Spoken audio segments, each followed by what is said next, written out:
Hello students, मैं सौरभ अवस्थी आपके लिए लेके आया हूँ अब्बहा टॉपिक का भाग 2। इसके अंतर्गत हम प्रायद्वीपीय नदियों का अध्ययन करने वाले हैं। आइए चलिए करते हैं अध्ययन। देखिए, सबसे पहले देखते हैं महानदी को। महानदी का उद्गम है छत्तीसगढ़ के अंतर्गत रायपुर के निकट सिहावा से इसका क्या होता है, उद्गम होता है यहाँ से। ये यह मुख्य रूप से छत्तीसगढ़ में प्रवाहित होने के पश्चात बाद में आपके उड़ीसा में प्रवेश करती है, और उड़ीसा में प्रवेश करने के पश्चात यह उड़ीसा में बहती हुई बाद में कहाँ पे मिल जाती है, बंगाल की खाड़ी में मिल जाती है, डेल्टा बनाती है। इसमें देखिए, लगभग इसकी जो कुल लंबाई है वो आपकी 851 किलोमीटर के आसपास। ये बात ध्यान रखिएगा, 851 के आसपास किलोमीटर के आसपास इसकी क्या है, लंबाई है। और लगभग 1.42 लाख वर्ग किलोमीटर के आसपास इसका क्या है, रिवर बेसिन है। अब्बाहा द्रोणी है। रिवर बेसिन कितना है इसका, लगभग 1.5 लाख के आसपास है, 1.42 लाख वर्ग किलोमीटर के आसपास है। और ये निचले क्षेत्र में जाके, ऊपरी क्षेत्र में तो नहीं, निचले क्षेत्र में जाके ये उड़ीसा के अंतर्गत कहीं ना कहीं नौ संचालन के लिए यानी नाव चलाने योग्य भी बन जाती है। इसका जो आकार है बड़ा हो जाता है, जहाँ पे यहाँ पे आसानी से नौ संचालन किया जा सकता है। देखिए, इसके अलावा इसका रिवर बेसिन देखा जाए तो रिवर बेसिन का लगभग जो 53% भाग है, 53%, ये आपका दो में है, एमपी और छत्तीसगढ़। छत्तीसगढ़ इन दोनों राज्यों के अंतर्गत है। जबकि 47% जो इसका रिवर बेसिन है वो कहाँ पे, ओडिशा में, ओडिशा राज्य के अंतर्गत पड़ता है। तो मुख्य रूप से 53% एमपी और छत्तीसगढ़ में इसका प्रवाह क्षेत्र है, अब्बाहा क्षेत्र, रिवर बेसिन। और 43% भाग उड़ीसा में इसका रिवर बेसिन है। ये बात ध्यान रखिएगा। इस पर हीराकुंड डैम है, ये बात ध्यान रखिएगा। सबसे फेमस हीराकुंड डैम कहाँ पे है, महानदी पे ही है, ये बात ध्यान रखिएगा आप। हीराकुंड बांध बड़ी परियोजना है। और इसके बाद में आप देखिएगा, ये यहाँ पे चिल्का झील के पूर्व की साइड कहाँ मिल जाती है, आपके उड़ीसा में प्रवाहित होती है, बंगाल की खाड़ी में मिल जाती है। अब बात करते हैं गोदावरी बेसिन की। देखिए, गोदावरी बेसिन अपने अफवाह यानी अपने जो विशाल विशाल इसका अपवाह क्षेत्र है, अपवाह क्षेत्र है, ड्रेनेज जो एरिया है उसकी वजह से और विशालता की वजह से दक्षिण की गंगा के नाम से भी जाना जाता है। तो ये बात ध्यान रखिएगा, दक्षिण गंगा के नाम से किसको जाना जाता है, गोदावरी नदी को जाना जाता है। तो आपसे कभी भी पूछा जा सकता है दक्षिण की गंगा कौन सी नदी है, वो है गोदावरी नदी। सबसे ज़्यादा लंबी नदी है ये प्रायद्वीपीय नदियों में। इसकी लंबाई कितनी है, 1465 किलोमीटर इसकी लंबाई है। और अगर इसका जो उद्गम देखें तो ये महाबलेश्वरम के पास से है। महाबलेश्वरम के यहाँ पे ऊपर की साइड ये त्र्यंबक की पहाड़ियों से है।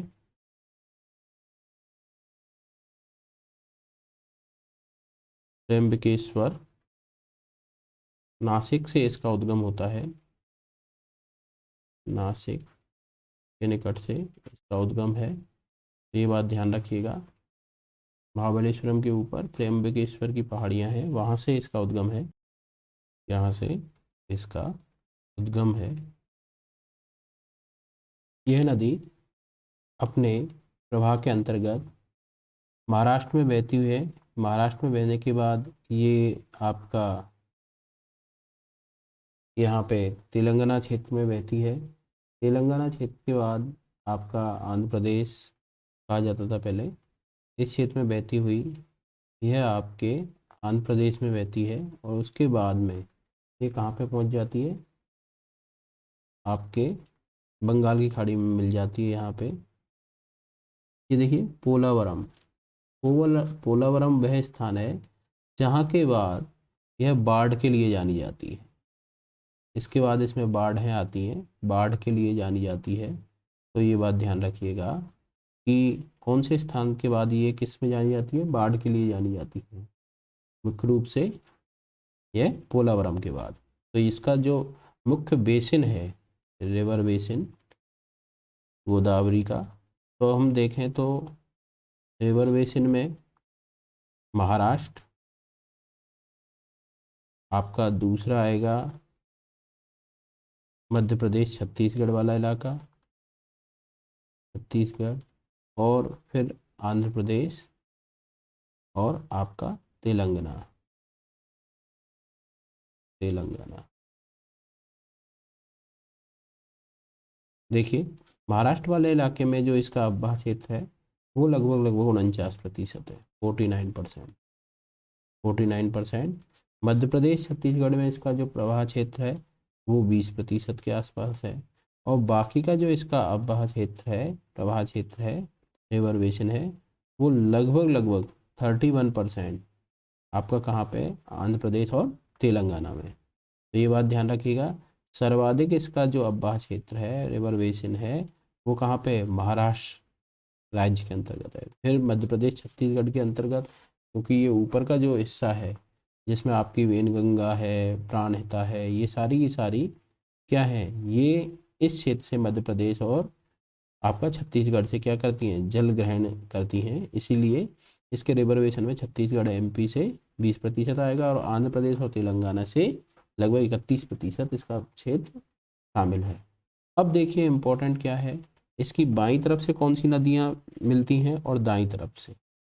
अब देखिए दाईं तरफ से इसकी प्रमुख नदियाँ हैं वो 4 हैं। दाईं तरफ से मिलने वाली 4 नदियाँ हैं। सबसे पहली है प्रवरा, दूसरी है मुला, तीसरी है मंजरा, और चौथी है आपकी माहेर। ये तो 4 इसकी प्रमुख नदियां हैं, ये बात ध्यान रखिएगा आप। पूर्वी दाईं तरफ से मिलने वाली कौन सी है, प्रवरा, मुला, मंजरा, और फिर आपकी है माहेर। तो ये मुख्य रूप से ध्यान रखिएगा। जबकि दाएं तट से बाएं तट से यानी लेफ्ट साइड से कौन कौन सी नदियां हैं जो इसमें जाके मिलती हैं। पहली है पूर्णा, पहली रिवर जो इसमें आके मिलती है पूर्णा। फिर दूसरी है आपकी पेनगंगा, दूसरे नंबर पे पेनगंगा। फिर बरधा, बरधा सहायक नदी है मुख्य रूप से प्राणहिता की। प्राणहिता, ये प्राणहिता इसमें नहीं दे रखी है, प्राणहिता।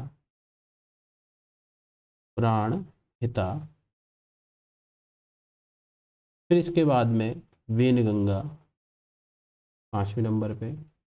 फिर है आपकी इंद्रावती 6वें नंबर पे, और 7वें में है सबरी। तो ये बात ध्यान रखिएगा आप, इसके 7 जो नदियां हैं वो कौन सी हैं, इसके बाईं तट से मिलती है। कौन कौन सी, पूर्णा, पेनगंगा, बरधा, प्राणहिता, वेनगंगा, इंद्रावती और शबरी। अब ये बात ध्यान रखिएगा, पेनगंगा और वेनगंगा ये आपकी गोदावरी की सहायक नदियां हैं, जबकि पेचगंगा और दूधगंगा वो कृष्णा की सहायक नदियां हैं। ये बात ध्यान रखिएगा, कंफ्यूज नहीं होइएगा। पेन और वेन ये 2 किसकी हैं, आपकी गोदावरी की हैं। जबकि पेच, दूध पे पेच किसका फंसा हुआ है, कृष्णा का, क्योंकि कहीं ना कहीं कृष्ण गोपियों से संबंधित है, ग्वालों से संबंधित है, गायों से संबंधित है। तो दूध का जो आकर्षण है, दूध का पेच किसका फंसा हुआ है, कृष्ण का फंसा हुआ है। तो याद रखिएगा दूध गंगा और पेच गंगा वो किसकी है, कृष्णा की सहायक नदियां हैं। जबकि पेन और वेन ये दोनों ही इसकी सहायक नदियां हैं, गोदावरी की। और दाईं ओर से और बाईं ओर से मिलने वाली नदियों में कंफ्यूज मत होइएगा, यहाँ से प्रश्न कभी भी आपके लिए आ सकता है जो बहुत ही महत्वपूर्ण बनेगा। और कंफ्यूज होते ही आप गलत कर दोगे। देखिए ये सबसे लास्ट में जाके राजामुंद्री के निकट यहाँ पे क्या मिल जाती है, डेल्टा बनाती हुई बंगाल की खाड़ी में मिल जाती है। तो आप ध्यान रखिएगा कि डेल्टा कहाँ से बनाती है, राजामुंद्री के यहाँ से डेल्टा बनाते हुए बंगाल की खाड़ी में मिल जाती है। तो मुख्य रूप से दक्षिण गंगा कहा जाता है। प्रायद्वीपीय सबसे लंबी नदी है, अब्बाह की दृष्टि से विशाल अब्बाह क्षेत्र है, इसलिए इसको दक्षिण की गंगा कहा जाता है। उद्गम नासिक के पास त्र्यंबकेश्वर की पहाड़ियों से होता है।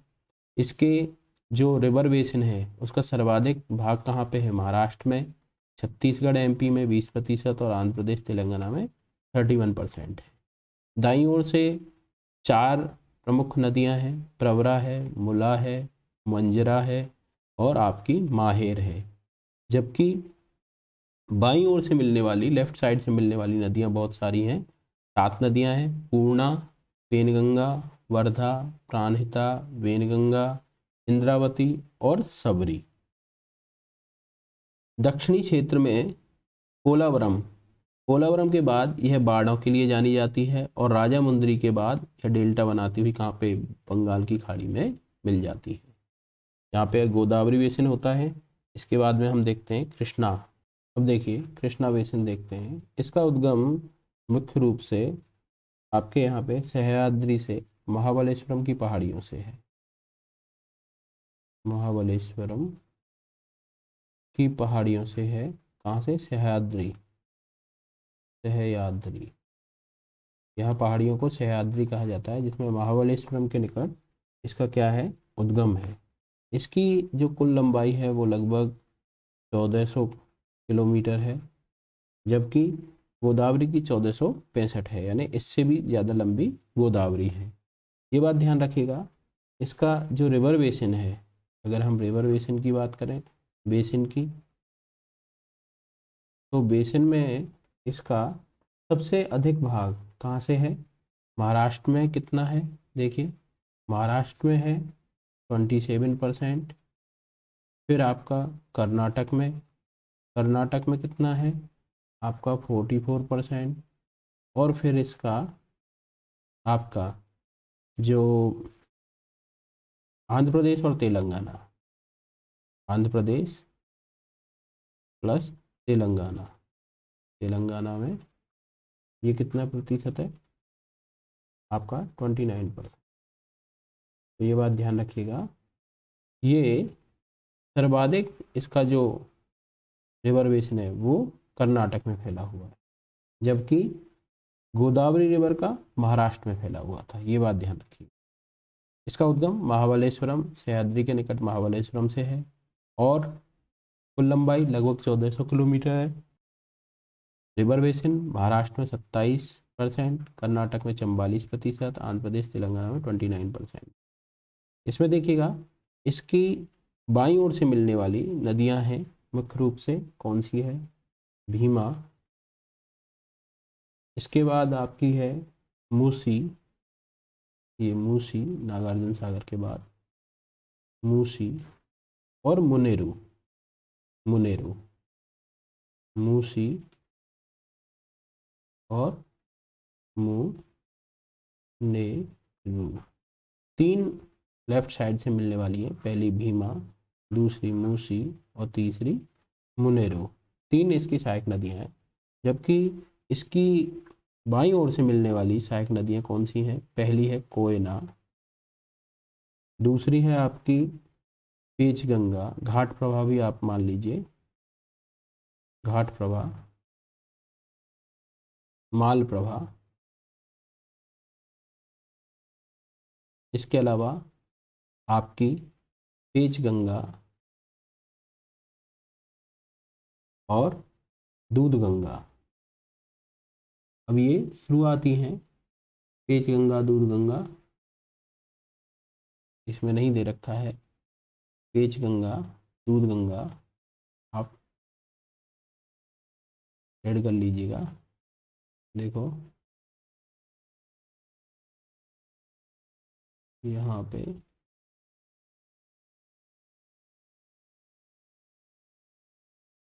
ये दे रखा पेचगंगा, और दूध गंगा,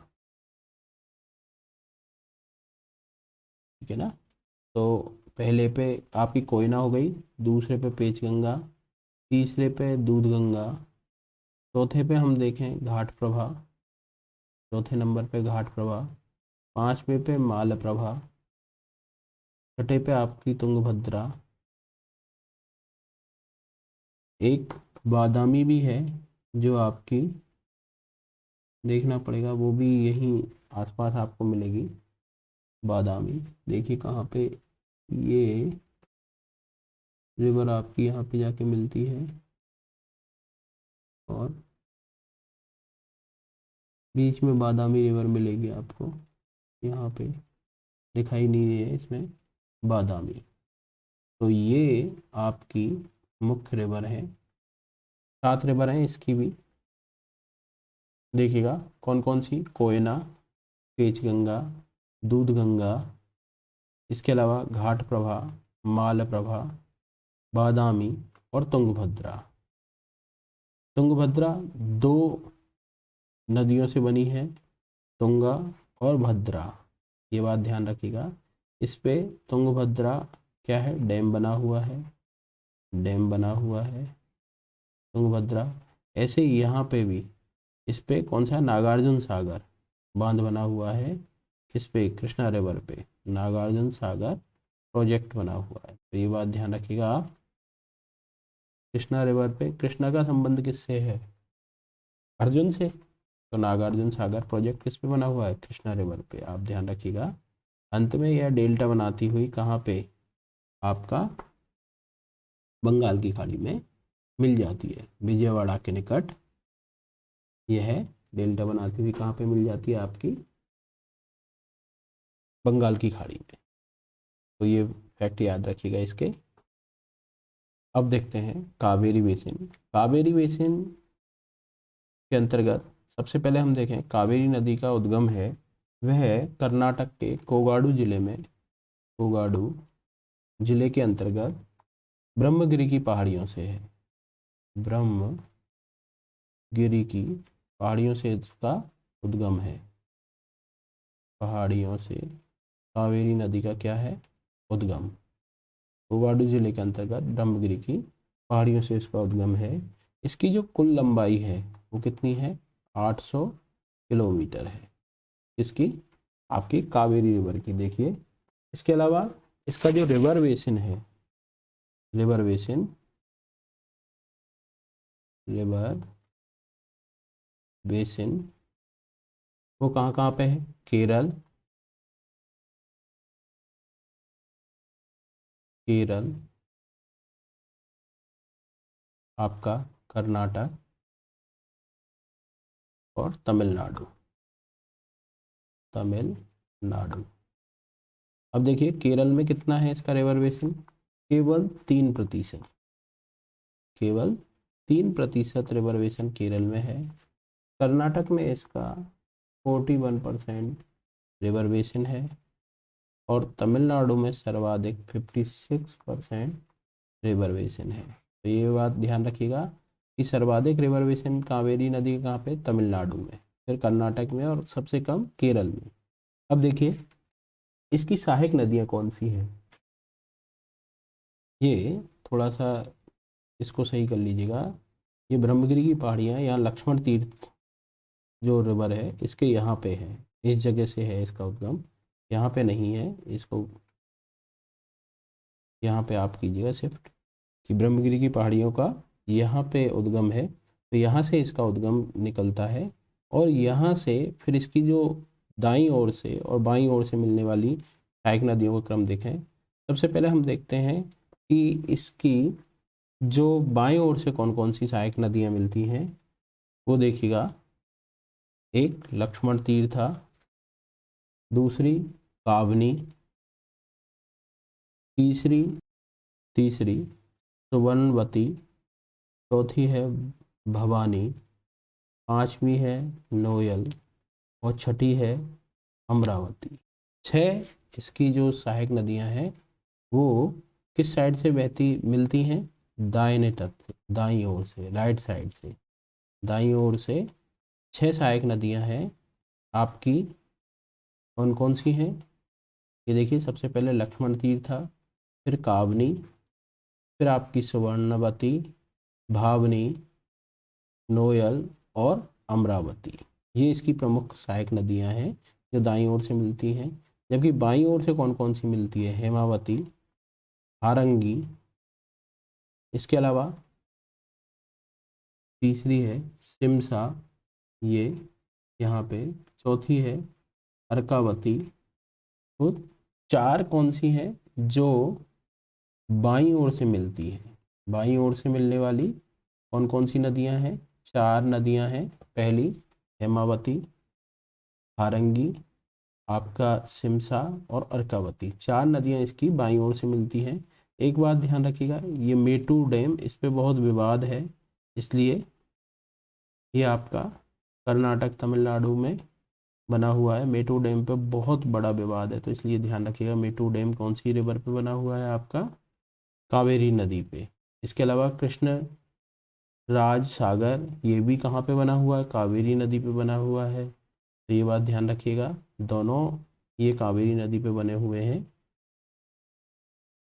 यहाँ पे कावेरी रिवर अंत में आगे बहती हुई ग्रांड एनीकट बनाती है, और यहाँ पे फिर बाद में आपकी किस में डेल्टा बनाती हुई बंगाल की खाड़ी में प्रवाहित हो जाती है, तमिलनाडु के लास्ट छोर पे। अब देखते हैं नर्मदा नदी तंत्र। नर्मदा नदी का जो उद्गम है वो अमरकंटक पहाड़ियों के पश्चिम से है। अमरकंटक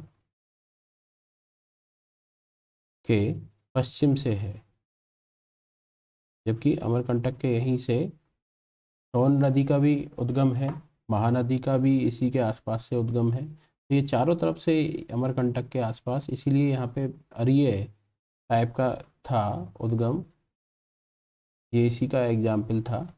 देखिए, तो इसका उद्गम कहाँ है? नर्मदा नदी का अमरकंटक की पहाड़ियों के आसपास से होता है।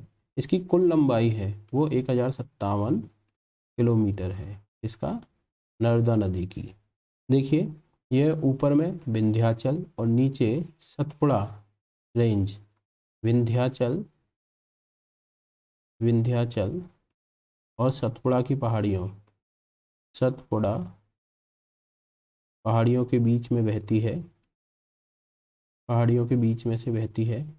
इस पे सरदार सरोवर बांध भी है, ये बात ध्यान रखिएगा। सरदार सरोवर बांध इसी पर स्थित है, गुजरात में। इसके अलावा ये इन दोनों रेंजों के मध्य में बहती हुई जबलपुर के निकट क्या बनाती है? धुआंधार प्रपात बनाती है। धुआंधार प्रपात, धुआंधार प्रपात बनाती है। फॉल, धुआंधार फॉल कहाँ पे? जबलपुर के निकट, जबलपुर के निकट ये धुआंधार प्रपात बनाती है। और यह लगभग 1000 किलोमीटर की दूरी तय करते हुए भरूच के निकट से ज्वार नदमुख, ज्वार नदमुख होता है एस्चुरी, इसमें क्या होता है? डेल्टा नहीं बनता है, बहुत ही पतली धारा के रूप में, क्योंकि ये पूरा का पूरा इलाका कैसा है? पठारी क्षेत्र है।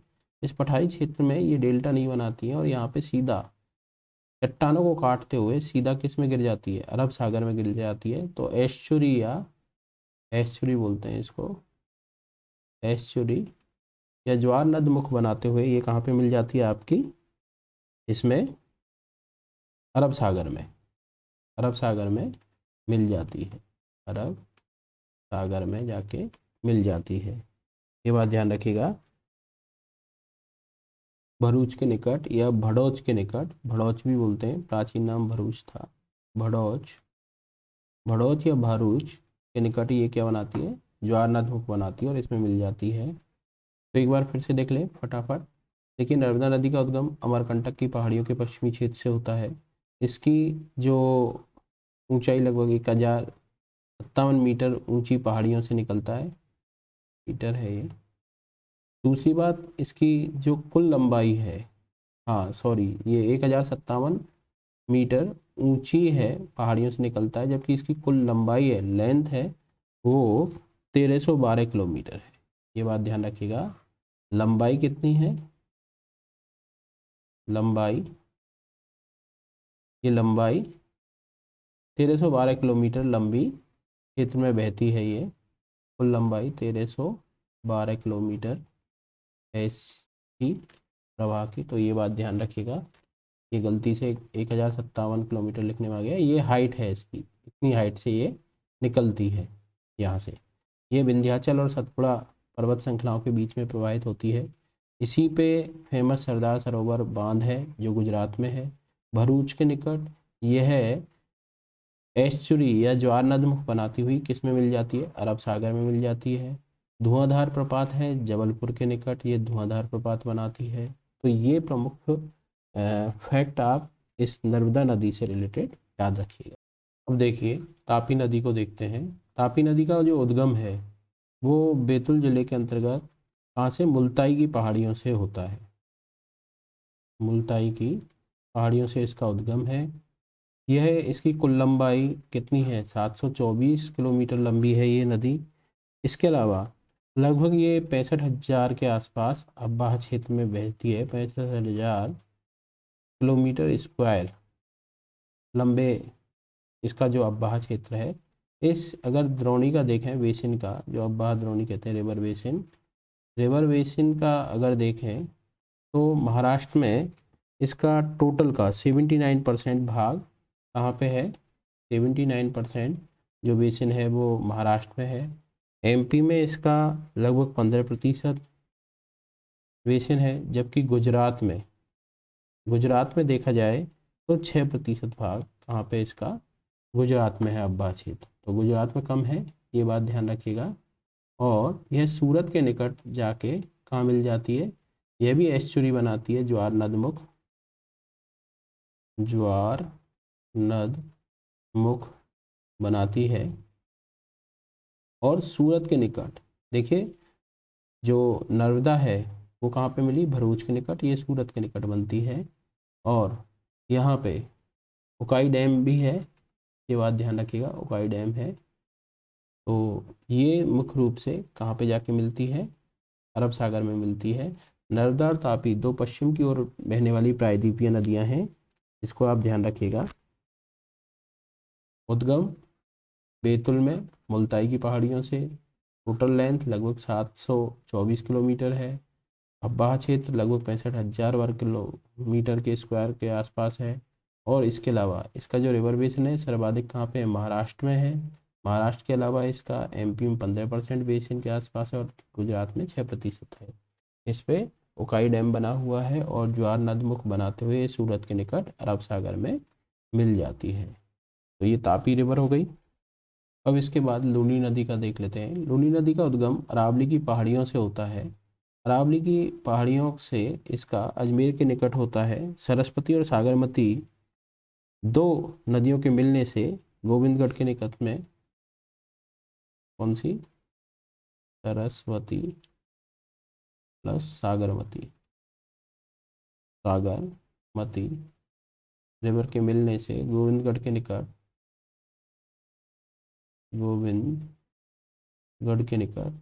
इसका नाम लूनी हो जाता है। लूनी नाम से प्रवाहित होती है। बाद में बाड़मेर के अंतर्गत ये बालोतरा तक इसका पानी कैसा है? मीठा है। और इसके बाद इसका खारा हो जाता है और यह प्रवाहित होती हुई कहाँ पे? कच्छ के रन में जाके मिल जाती है। कच्छ के रन ऑफ कच्छ में जाके मिल जाती है। तो ये बात रखिएगा, इसका कहाँ पे समापन होता है? कच्छ के रन में जाके ये मिल जाती है। बालोतरा तक इसका पानी मीठा रहता है, इसके बाद खारा हो जाता है, गुजरात में जाके ये अंत हो जाता है इसका। लूनी नदी को लवणवती नदी भी कहते हैं, लवणवती नदी के नाम से भी जाना जाता है। और ये प्रमुख नदी है पश्चिमी राजस्थान की। इसमें कई सारी हैं, इसकी बांडी है, सूकरी है, आपका जवाई है, ये प्रमुख सहायक नदियां हैं जो इसकी इस साइड से मिलती हैं। एक मात्र जो दाहिनी ओर से मिलने वाली सहायक नदी है वो है जोजड़ी, जो इसकी क्या है? दाईं ओर से मिलती है। इसकी कुल लंबाई लगभग 495 किलोमीटर के आसपास है। तो ये बात ध्यान रखिएगा। यहाँ पे ये लूनी नदी कंप्लीट होती है। इसके बाद हम देखते हैं पश्चिम की ओर बहने वाली कुछ छोटी नदियाँ जो अरब सागर में जाके मिल जाती हैं। इसमें गुजरात क्षेत्र में देखा जाए तो सतरंजी ये है, देखिए शैतरूनी जी, ये एक ऐसी नदी है जिसका जो उद्गम है वह अमरावती जिले के अंतर्गत डहलका हवा से, यहाँ से इसके आसपास से इसका उद्गम है और बाद में जाके ये गल्फ ऑफ खंबात में मिल जाती है। दूसरी यहाँ की जो स्थानीय नदी है, एक है भद्रा नदी। भद्रा नदी ये राजकोट के निकट से निकलती है और यह बाद में पोरबंदर कोस्ट के पास अरब सागर में मिल जाती है। एक है ढाढर नदी। ढाढर नदी पंचमहल जिले के अंतर्गत घंटार गांव से निकलती है, जो कहीं ना कहीं ये माही रिवर तंत्र के अंतर्गत है। ढाढर नदी, ढाढर नदी, ठीक है ना, ये माही के साथ मिलके फिर बाद में खंबात की खाड़ी में मिल जाती है। देखिए त्र्यंबकेश्वर की पहाड़ियों के पास से, यहाँ से नासिक के निकट त्र्यंबकेश्वर की पहाड़ी हैं और यहाँ से गोदावरी नदी का भी उद्गम है और यहाँ से वैतरणा नदी का भी उद्गम है। ये देखिए वैतरणा, वैतरणा नदी का उद्गम है। ये पश्चिम की ओर प्रवाहित होने वाली एक छोटी सी नदी है जो बाद में जाके लगभग अरब सागर में जाके 100-150 किलोमीटर प्रवाहित होने के बाद ये कहाँ पे अरब सागर में जाके मिल जाती है। एक ऐसी ही नदी और है कालिंदी नदी, जो बेलगाम जिले से निकलकर करवाड़ की खाड़ी में गिरती है। तो बैतरना कहाँ पे है, यहाँ पे ये बैतरना रिवर है। इसके अलावा कालिंदी रिवर है, वो आपके गोवा के निकट में दक्षिण में है। यह बेलगाम जिले के निकट से निकलती है, करवाड़ की खाड़ी में गिर जाती है। इसके अलावा बेदली नदी, ये भी धरवाड़ से निकलती है, जो इसके नीचे ही है। ये भी एक छोटी सी नदी है बेदली। देखिए बेदती नदी ये यहाँ पे है दक्षिण में, इसके कालिंदी के नीचे। जबकि गोवा की दो प्रमुख नदी हैं, एक है मांडवी और जुआरी, ये भी पश्चिमी जो घाट से निकलती हैं और ये पश्चिमी समुद्र तट वाले क्षेत्र में बहकर गोवा में फिर कहाँ पे मिल जाती है, अरब सागर में मिल जाती हैं। इसके अलावा हम देखें, देखिए कर्नाटक की एक और प्रमुख नदी है, वो है शरावती। शरावती, शरावती, शरावती नदी पर ही यह नदी कर्नाटक से निकलती है और इस पे भारत का सबसे बड़ा जोग जलप्रपात है। जोग प्रपात यानी फॉल है, ये भारत का सबसे बड़ा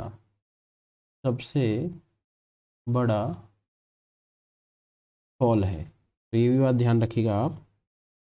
केरल की कुछ नदियां देख लेते हैं। सबसे पहली नदी है भरतपूजा, जो केरल की सबसे बड़ी नदी है। ये बात ध्यान रखिएगा, केरल की सबसे बड़ी नदी कौन सी है, भरतपूजा।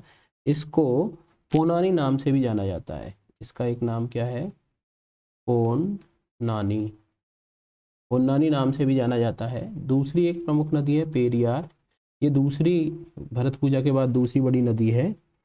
इसके बाद देखिएगा एक है पाम्बा, ये भी केरल की एक नदी है। तो ये कुछ ऐसी नदियां हैं जो केरल के अंतर्गत प्रवाहित होती हैं और पश्चिमी घाट से निकलती हैं और अरब सागर में प्रवाहित होती हैं। जबकि कुछ नदियां ऐसी हैं जो पूर्वी घाट से निकलने वाली छोटी नदियां देख लेते हैं हम। इसके अलावा इसमें देखिए बंगाल की खाड़ी में प्रवाहित होने वाली कुछ छोटी नदियां कौन सी हैं, पेन्नार, ये तमिलनाडु में प्रवाहित होती है। दूसरी है आपकी पालार, ये भी आपकी कहाँ पे मिलती है, तमिलनाडु में ही प्रवाहित होती है। और बेईगई, ये सभी क्या हैं, महत्वपूर्ण छोटी नदियां हैं जो आपके तमिलनाडु क्षेत्र में बहती हैं और कहाँ पे मिलती हैं, आपके आपके बंगाल की खाड़ी में। पेन्नार, ये पालार और ये आपकी बेईगई, वेगई। जबकि दो उड़ीसा क्षेत्र में है, उड़ीसा के अंतर्गत एक है सुवर्ण रेखा, जो ये पूर्व की ओर मिलती है और बंगाल की खाड़ी के अंतर्गत मिलती है। दूसरी ब्राह्मणी रिवर, ये भी कटक के निकट जाके आपकी कहाँ पे मिल जाती है, आपकी बंगाल की खाड़ी में मिल जाती है। ये कुछ प्रमुख नदियां हैं। इनका उद्गम और वो नहीं पूछेगा, लेकिन कभी भी इनका अब्बाह क्षेत्र की दृष्टि से पूछा जा सकता है, तो वो मैं बता देता हूँ आपको। देखिए कुछ नदियाँ जो बंगाल की खाड़ी में मिलती हैं और पूर्वी जो आपका समुद्र तटीय मैदान की नदियाँ हैं, सुवर्ण रेखा सबसे इसका ज़्यादा जल ग्रहण क्षेत्र इसके अंतर्गत किसका है, हाँ सॉरी, इसको देखिए पेनार का है, पेनार का सबसे ज़्यादा है। दूसरे पे आपका ब्राह्मणी रिवर का है जो आपकी उड़ीसा क्षेत्र में है। पेनार आपकी कहाँ पे है, तमिलनाडु में है, तमिलनाडु में, ये उड़ीसा में, उड़ीसा। तीसरे पे आता है आपका स्वर्ण रेखा, सॉरी तीसरे पे स्वर्ण रेखा है। चौथे पे आती है आपकी पालार, इसका जो सर्वाधिक जल ग्रहण क्षेत्र है। और पांचवें पे आता है वैतरणी। देखिए ये सीधा सीधा मैंने एनसीईआरटी से उठाया है क्वेश्चन, क्योंकि अधिकतर जितने भी क्वेश्चन आते हैं आपको एनसीईआरटी से आते हैं और हम उस चीज़ को छोड़ देते हैं। अब अगर जिसने एनसीईआरटी नहीं पढ़ी है उसके लिए ये बहुत डिफिकल्ट क्वेश्चन है, लेकिन जो एनसीईआरटी पढ़ के गया है उसके लिए क्वेश्चन सिंपल है। तो सबसे लंबी नदी कौन सी है अब बाकी दृष्टि से, जिसका अब्बा क्षेत्र सर्वाधिक है, पूर्व की ओर बहने वाली छोटी नदियां हैं ये, पूर्व पूर्व पूर्वी जो समुद्र तटीय मैदान में प्रवाहित होने वाली छोटी नदियों में देखें हम तो इनमें सबसे अधिक जल ग्रहण क्षेत्र किसका है, आपका पेनार का है। फिर दूसरे पे आपका किसका है, ब्राह्मणी का। तीसरे पे आपका किसका है, सुवर्ण रेखा का। चौथे पे आपका पालार का। और पांचवें पे वैतरणी का। इसी तरीके से अगर इधर देखें हम, जो पश्चिम की ओर प्रवाहित होने वाली छोटी नदियाँ, छोटी नदियाँ देखिए इसमें सबसे पहली है माही नदी। माही नदी का उद्गम मध्य प्रदेश से होता है, राजस्थान में प्रवाहित होती हुई ये गुजरात में बहती हुई खंबात की खाड़ी में जाके मिल जाती है।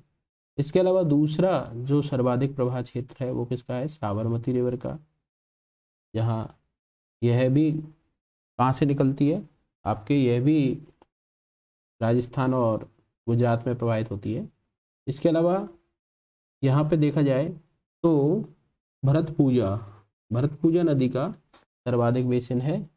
इसके अलावा फिर पेरियार है चौथे नंबर पे। पांचवें नंबर पे आपका कालिंदी है। छठे नंबर पे आपका ढाढर है और सातवें नंबर पे शरावती है। तो इनका जल ग्रहण क्षेत्र के हिसाब से भी देखिएगा, माही, साबरमती, साबरमती के बाद देखिएगा आपका भरतपूजा, पेरियार, फिर कालिंदी, ढाढर और शरावती, इनका जल ग्रहण क्षेत्र देख लीजिएगा।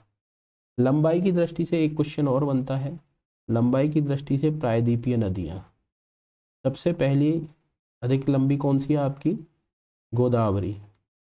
गोदावरी ये इसकी लेंथ है 1465 किलोमीटर, 1465 किलोमीटर। फिर दूसरे नंबर पे है आपकी कृष्णा, कृष्णा रिवर, इसकी कितनी है 1400 किलोमीटर। तीसरे पे आपकी कौन सी है, नर्मदा, नर्मदा रिवर, इसकी कितनी है 1312 किलोमीटर। फिर जो चौथे नंबर पे है वो कौन सी है, महानदी, महानदी, ये कितनी है 851 किलोमीटर। पांचवें नंबर पे आपकी कौन सी है, कावेरी, कावेरी की जो लेंथ है वो कितनी है 800 किलोमीटर। और छठवें नंबर पे है आपकी तापी, तापी की कितनी है 724 किलोमीटर। तो यहाँ पे आपका ये प्रश्न भी बनता है लंबाई की दृष्टि से, प्रायद्वीपीय नदियों को बढ़ते या घटते क्रम में जमाइए, या कौन सी सबसे लंबी है, किस हिसाब से भी क्वेश्चन आ सकता है। तो इसके लिए भी आप तैयार रहिएगा, ये भी एक महत्वपूर्ण प्रश्न बनता है। तो देखिए पश्चिम की ओर बहने वाली छोटी नदियों के जलग्रहण क्षेत्र से बनेगा, ऐसे ही पूर्व की ओर बहने वाली नदियों के जलग्रहण क्षेत्र से बनेगा, और ये जो प्रायद्वीपीय नदियाँ हैं इनकी लंबाई से बनेगा क्वेश्चन। तो यहाँ पे जाके हमारा ये पूरा टॉपिक कंप्लीट होता है। मुझे पूरी उम्मीद है कि आपको इस वीडियो देखने से लाभ मिला होगा। आप मुझे बताइएगा, आपको अगर अच्छा लगा हो तो लाइक कीजिए, सब्सक्राइब कीजिए और लोगों को भी शेयर कीजिए। यहाँ पे आपका पूरा अब्बहा का जो टॉपिक है वो कंप्लीट होता है। Thank you very much.